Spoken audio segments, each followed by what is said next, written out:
we're moving on then to another new film which came out actually on January the 1st, this one. It was in cinemas on Boxing Day in 70mm format, I think, but it got a general release on New Year's Day, and that is Priscilla, the new film, which is an interesting accompaniment to Baz Luhrmann's Elvis from last year. Emma, can you introduce Priscilla to us? Yeah, sure. So we meet Priscilla, who is a shockingly young girl, which I didn't realise, and her very meteoric rise when she meets Elvis and starts a relationship with him. Here's a clip. Now don't go imagining things. Like Aunt Margaret? Scooby? That's it, woman. I don't want to hear another word.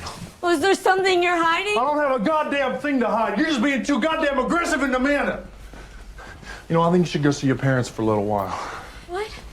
Well, I'm not going. I think you should. Matter of fact, I'll help you. Start packing. Joe! Yeah, what's up? Joe, get Stella on the next flight out of here. She's going to go see her parents for a little while. Get her ticket out of here. So, that is Priscilla. Emma, do you want to start with your view of that? I think it's you, me, and Andy that have seen this one. So, I not very familiar with the history of Elvis and Priscilla. As I say, I was very shocked to find out how young she was. And so seeing that was quite interesting, got me engaged, like seeing where exactly that relationship goes. I thought the style of it was amazing. Like the costumes, the setting, everything was absolutely fantastic. But for a film that's called Priscilla, there was an awful lot of Elvis, which I know is obviously going to happen. However, it would have been nice, I think, to have more from her point of view and the isolation that she was feeling.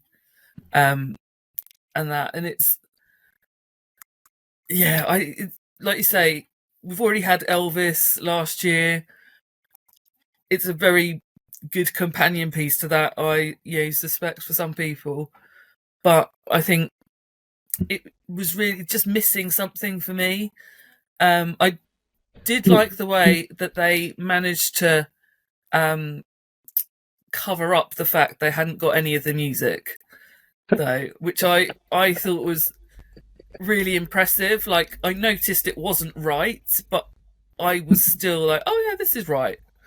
So they certainly did it. Was there no Elvis music at all in? I don't believe so. I don't think so. Was there not? No. Oh, in that case, it was very clever because I mean, I thought the music was really good that they used throughout, and I thought it was quite clever that because it was Priscilla and it wasn't Elvis that they'd done that. But I thought the scene in Vegas where he did his shiny suit and silhouette on the stage, I thought that was Elvis, but maybe it wasn't. Maybe it was. It sounded like Elvis. Well, exactly, and I wouldn't necessarily have known any different. It was just that when we came out of the screening, my friend happened to mention it to me, and I was like, oh, I thought it wasn't ones I recognised, just thought they'd maybe gone off, and done their own thing because of the other Elvis movie. But yeah, so I enjoyed it, but I think it was weighted a little bit wrong for me and what I was looking for. All right. Andy?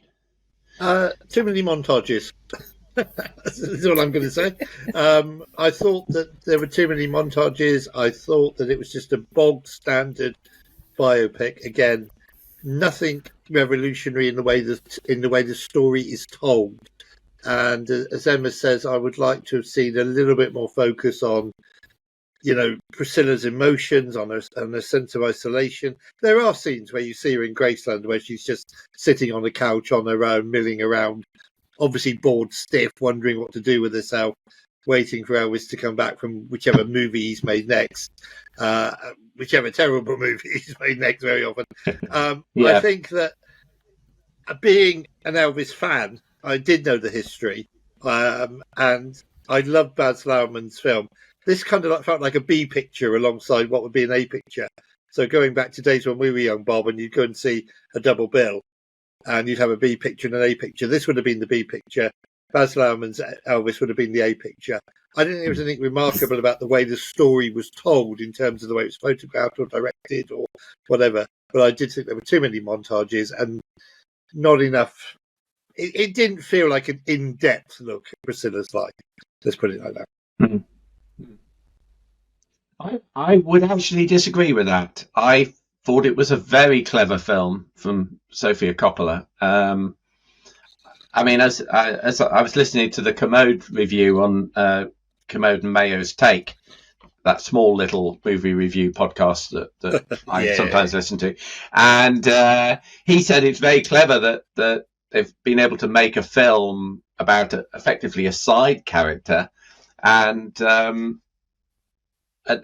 make it compelling, even though she is as Emma, you rightly say, almost shunted to the side in everything that she does. And I did think it made a nice companion piece to Baz Luhrmann's film, because in that, all of the focus is on the Colonel's relationship with Elvis, and the Colonel is making him go and do these shit films.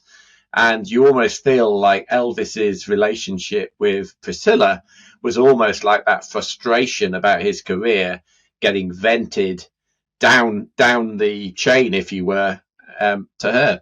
So I thought that was really quite clever. And I thought the acting from Kaylee Spaney, I know she's in the frame for some awards, including the Golden Globe that's coming up. She's actually my tip to win the Golden Globe, which might be a little bit left field, but I thought it was a fantastic performance from her. I would agree with you. Going from the 14-year-old girl in the army base in Germany to be the made up doll, or the doll almost stuck in a little one of those Barbie cardboard cutout things that you saw at Cineworld last summer, right? Stuck in this cardboard case by Elvis and not satisfied sexually and not taken out and shown to anybody, not allowed to have her own decisions. I thought that was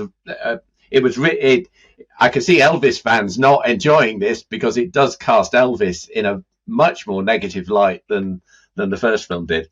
And I thought Jacob Elordi, again, I mean, I kept reminding myself, hang on a minute, this is Jacob Elordi, who a couple of weeks ago played Felix with a posh English accent in Saltburn, and he's Australian. Right? I mean, I thought he's such a chameleon character.